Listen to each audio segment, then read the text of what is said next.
What's up, everybody? Johnny B here with the Worship Nugs podcast, where we develop. I'm going to redo that. We don't develop anything.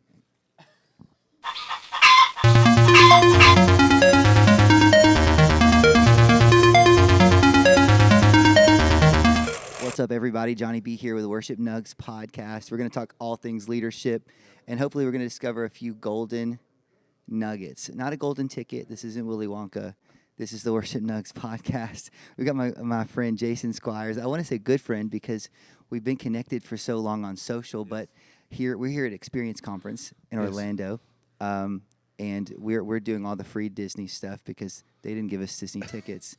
But I feel like I've known Jason a long time. Which really just means parking. Yes, here. That's really we've got a free parking lot with a free parking lot. We've got free parking, and I think a discount on the churros, but I can't confirm. Can't confirm. But I've known Jason a long time. We've known each other through social.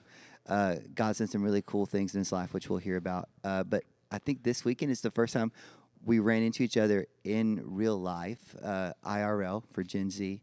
And so, but it's funny because there's a few people here, Jason, that I've connected with that. This is the first opportunity we've had to connect on this side of Instagram or Facebook. Yeah. And it's wild because you do kind of feel social media has kind of opened up this world where you do kind of feel like you know people in a weird way. Yeah. Like I know you have a cat. You don't have a cat. I don't, but if I did, that would make sense. Yeah, right. I know you have a cat. No, it's true. The only reason I love this conference is there's so many people. This happened. I was here last year for the first time, and I ran into legitimately 35 people. I counted because I was curious that had been on our podcast. That's and that I had never seen in person until I was like, wait a minute, hey, hello. You know, it was pretty sweet. It's pretty sweet. That's amazing. Yeah, I love these conferences for the community that it brings. It brings people together. I've got a friend. He's a rock star in the youth ministry space, and he has this thing whenever he hosts a conference. This kind of phrasing or language that he uses that if you don't leave with 3 phone numbers, it's your own fault. Oh. You know what I mean? Yeah. And I think he frames that up because it's such an opportunity to make kingdom connections, to find people in ministry, like-minded people. So it's not just about the incredible sessions that are amazing. It's not just about seeing some of your favorites speaking and singing, but it really is about taking the opportunity to connect with people. So, yeah. Totally. One thing you realize is how small the church world is, but how big it is at the same time, because you start seeing like there's so much crossover, and you're like, oh, I didn't know you. Oh, wow, this relationships. I think so. Like you said, social media makes it accessible. Yeah. But it also helps us to stay connected. Yeah. A famous man named Walt Disney once said, "It's a small world after all," and so the church really is. It's a small world. And it's incredible that we get to, like, you know, what's interesting and I think needed that we don't talk about enough is that we need people who are in the same world but maybe a little farther out. Yep. Like I can't call my executive pastor and say certain things that you know what I mean? Like I can't, you know, I can talk to him about a creative meeting. I can talk to him about service planning.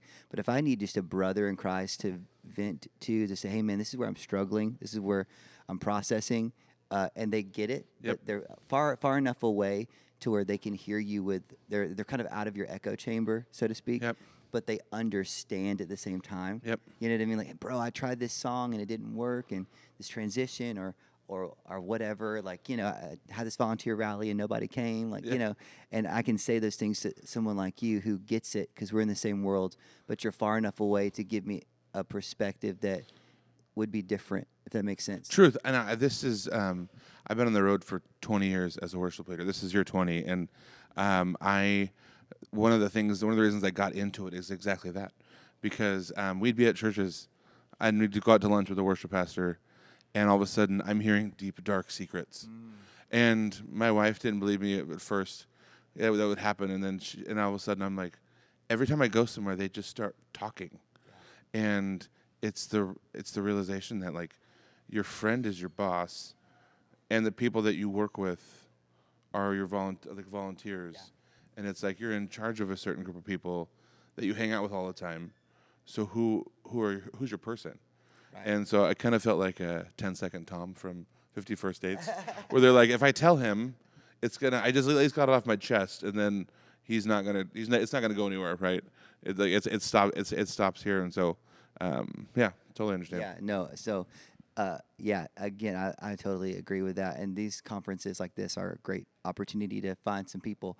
But I want to hear about what God's doing in you, man. Yeah. I'll walk by your booth, the creative launch. Yep. I want you to talk to us about that. But kind of give us the elevator backstory. Yep. A couple minutes worth of what God's done and what He's doing currently. It's so fun. I have been a lover of creatives, and I grew up in a business-minded house, and so I always had the business side of things, and everything was business, business, business. And I mean, as a kid, had paper routes and all this stuff, and I was always thinking business, but I was always a creative. And when I became an adult, started realizing I was more of a creative, but now I have the business brain, and so I can talk business, but still be on the creative side. And um, having no idea what I was being prepared for, and a couple years ago, um, just had this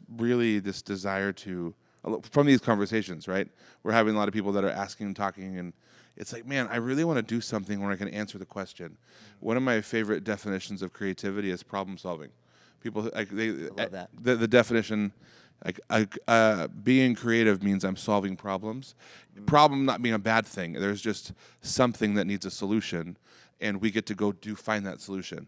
And so we launched the creative launch, and it was like I want to be able to help creatives have the tools they need to thrive. And oftentimes there's so many great ideas that exist, but it's like you get to the point where you just have so many things in your head, you don't know how to process it.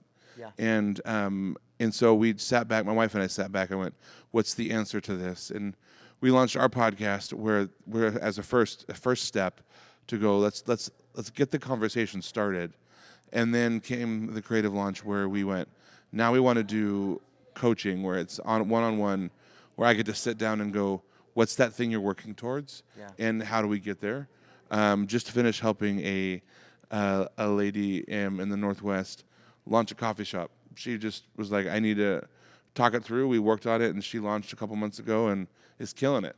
And it's but then also on the same side, sitting down with worship pastors going, hey, you've maybe fallen in a rut and in a spot. How do we take that creativity and grow it? How do we take what you're doing and make it better, whether it's songwriting or musical arranging or stage design or just in your own self, not realizing that you are a creative first and your output is not your identity.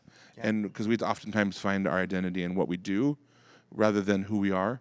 And so realizing that. So all of that to say, we launched this thing where we can kind of use it as an umbrella to go, how do we take these ideas and make them stronger? You mentioned Walt Disney.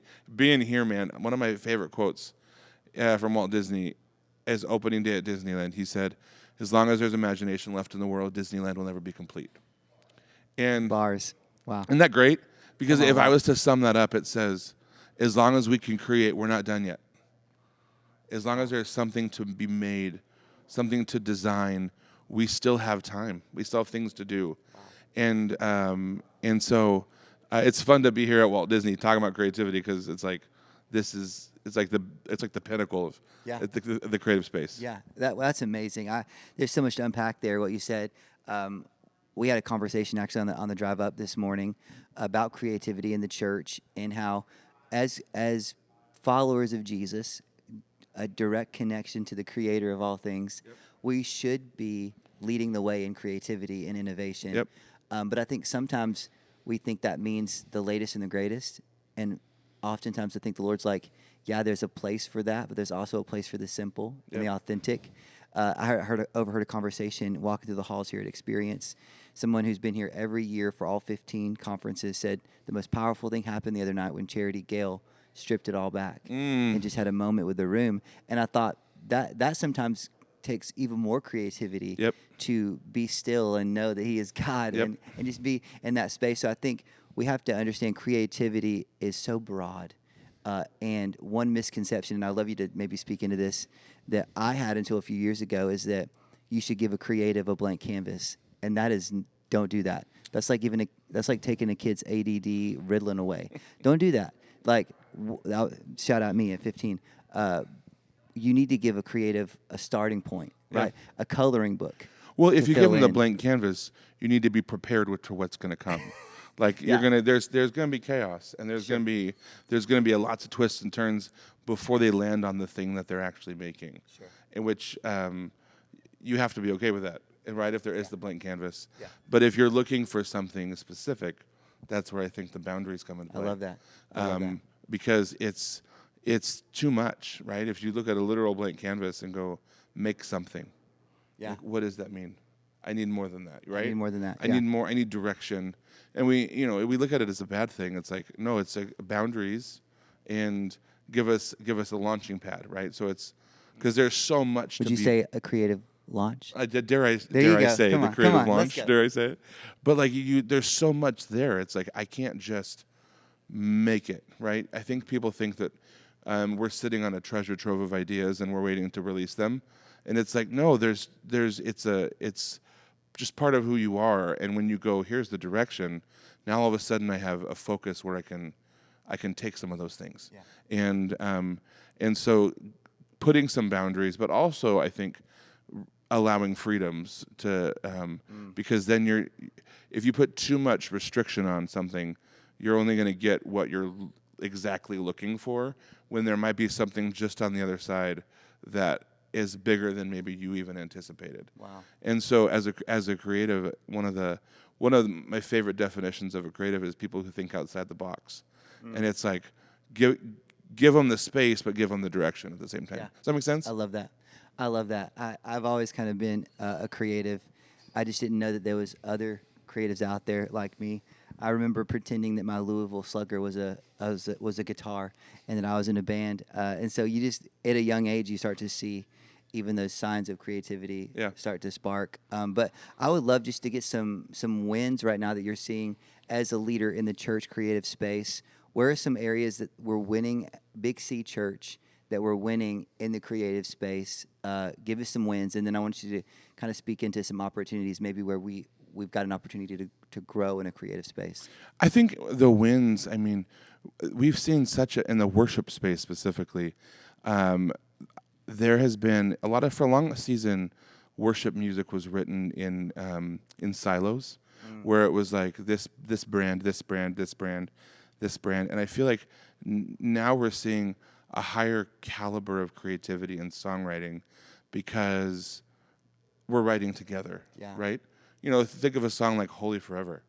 It was written by people who used to be in silos, but are now sitting in, a one big open room. That's great. And what that does is it goes, we're one body, and we can come up with things collectively.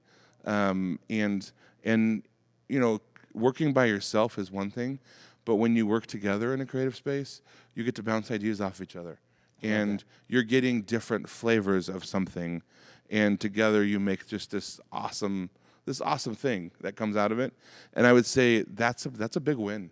I would agree. I love that. It's great. And it's been that's only been in the last couple of years that you've seen just this kind of expanse of that. Yeah. I would say the loss and or maybe the frustrations. We've lost a lot with tracks. In the church. We were just talking about that on the drive. And we've gone into this duplication culture. Like, we have to have a certain sound, a certain feel. And I feel like we're starting to see a shift out of it, but no one wants to have the conversation, right? Because it's like, well, we're supposed to sound a certain way. No, we're supposed to create, right? Our job as worship leaders are to create moments for people to meet Jesus. That's the definition I always stick with. And it's like, that doesn't mean I have to sound a certain way. It means I have to be creative to help people meet Jesus. And so I think tracks is a great tool, but also one of the things we're doing here at the conference is we're starting to open up the conversation between creativity and AI, where it's like, what this tool is coming that can think for me. How do I maintain my creative muscle and also utilize the technology that's advancing quickly. Wow. And so I think the nervousness moving forward is, for me, I sit back and go, we can't lose the creative space. I mean, you look at in Genesis 1, it's like in the beginning God created. Like, we talk about creativity at the beginning of the Bible. Like, in the beginning God created. The first thing we learn is that he's an early riser, right? In the beginning, right? In the early, no, I'm just kidding. Jesus is the morning person. Jesus, the morning person. No, but in the beginning God created. And so it's like, what are we doing? We were created in the image of God, and He is the creator. And He said, and we can go and do and create. And so I would say, like I said, that the fear I have is that we are going to go down this path where we just do, and that's not fun. Yeah. That's not fun to me. I want to be in a space where we can do more creating and use those gifts to make things better and make them awesome in our specific space. Yeah. No, I love that. Wow, that was a whole sermon series. I know that it's incredible, and you're absolutely right. I mean, we just had that conversation on the drive here about the limitations of tracks, and we even with I got a phone call this morning, just some feedback from our student worship experience last night, and you know, he was like, you know, what if we just put them on a click? Like, remove the guide, just let them learn how we learn. Some of us, you know, elder millennials, elder emos, you know, we elder millennial. Whew, that's a fun term. I know, my back hurts. But that's how we learned, and I think we're better for it now because we learned that way. I tell people I'm floor monitors years old. Like, that's how old I am. I remember the floor wedge. But, man, that's you saying that is like just really not just the floor wedge, the PV floor wedge. Oh, dude, if you didn't like prop your foot up on that floor wedge, you'd be a rock star. That's amazing, man. Well, dude, that's we've got so much to unpack even there, but I would love, as we wrap up today, just to throw out a couple of fun things, and get your feedback. So this is kind of a this or that, and we'll go quick. We're going to take Chick-fil-A off the table because we know that that's the Lord's chosen chicken. So KFC or Popeyes? KFC or Popeyes? I go KFC. KFC, okay. Starbucks or Dunkin' or neither? Oh, Dunkin', definitely. Dunkin'. What's your coffee order? I just like black coffee, but Starbucks, I don't like their coffee, and I've tried. Wow, that's a hot take. It's a hot take. No, it's a hot take. I just do black coffee, but I like, Starbucks coffee to me tastes burnt. Okay, well, there you go. I know that's a little deep. That's a little controversial. I get it, you know. But I also shop at Target. So the Lord's helping me walk through that. But okay, are you a TV watcher? Yes. What are you watching right now? We just we're waiting for all our shows to come back because I don't like this time of year. But The Rookie is a favorite show of ours. My wife and I. We just finished SWAT. SWAT was a fun one. What else are we watching? Do you watch Love Is Blind? No. Do you watch? Listen, Paul had a thorn in the side. I mean, and I have one known as Love Is Blind. The Lord's helping me. I love it. No, I'd say those are those. We like that kind of show. Awesome. We're watching the Nathan Fillion is the guy that's in The Rookie. He has another show called called Castle. Okay. We just started watching that one just because we had nothing else. We have nothing else to watch right now because I don't like the season when. Yeah. And then they're coming back so late now. It's like October before shows come back. So. Yeah. Okay. Well, I get that. That's great. The Rookie, I need to check that one out for sure. Oh, it's a good one. Do you remember Rookie of the Year? Oh, we just Henry we do as a family we do a pizza movie night every Friday, and I just introduced my kids to that one. Rookie of the Year is so good. Yes. He could play for the Cubs. Anyway, you heat up the ice cube. You know, not enough street cred for that era of Daniel Stern. Correct. I mean, he was Marv, or was he Marv in Home Alone? Yeah, absolutely. He was in City Slickers. Yep. Come on, this guy needs to be. If he's not on the Hollywood Walk of Fame, he needs to be. If you know somebody, make a call. Okay, last question. This has kind of been this has been my burden this conference to ask the saints of God this question. I'm nervous. Okay, you know when you go to a restaurant and you're trying to save a few bucks, or maybe you're just trying to be healthy, and you get water, the free water cup. Have you ever filled that water cup with Sprite, and is it a sin? I have rule-following children, and that twitch when they see pink lemonade in that clear cup at like In-N-Out. Yes. And oh, come on, California kid over you, here. you watch them walk by, and they're like, "Dad, I know." And so pre-kids probably, post-kids can't do Now it. that we're setting an example for Can't do future it. generations. Is it a sin? That's a good one. Sure. That's probably. I heard someone say that it's a sin that they charge us so much for our food. Well, so we're just taking back by putting Sprite in our water cup. We're just taking it back what was stolen from us. It's carbonated water. I love that. Okay, last thing. That's so great. Where can we find you online, and how can we connect to you? Instagram. I hang on a lot on Instagram. It's at Jason_Squires. Our podcast is at Leaders Who Create on Instagram, or at Creative Launch. We have 3 Instagram accounts. But if you go to any one of them, it'll link you out to the other ones. And then thecreativelaunch.com is where everything that we're doing it lands there. And would love you guys to check it out. And yeah, man, appreciate you hanging out today. Absolutely. Thanks for hanging out with us. Yeah. Make sure you like, share, subscribe to the Worship Nugs podcast. We're going to be doing more fun things like this. We're here at Experience Conference this month. We're at SALT Conference next month in Nashville. We may sneak into the Dove Awards. Watch this space. We're at CCM Magazine next month. So lots of fun things coming your way. Are you sneaking into the Dove Awards until you get caught? What is that? Until I get nominated. Until you get nominated. I'm forcing a nomination. You're going to rush the stage. I don't even care what category. They can say anything. They can say most likely best female vocalist of the year. Yeah. Or most likely to bleach his hair with a box of color dye from Walgreens. I'm there. I don't care. Just nominate me. Just nominate if you're this. It's fine. I was like, we were at the K-Loves. It was a whole thing. They didn't kick. We made it through. They didn't kick us out. It was so much fun. My kids were on the red carpet with me. It was a whole thing. But yeah. Well, cool. Like, share, subscribe, stay connected to everything he's got going on here at the Worship Nugs podcast. We'll see you next time. Stay saucy. Is that the line we're gonna use? Stay saucy? Stay saucy. I like that. Yeah, stay saucy. Stay saucy.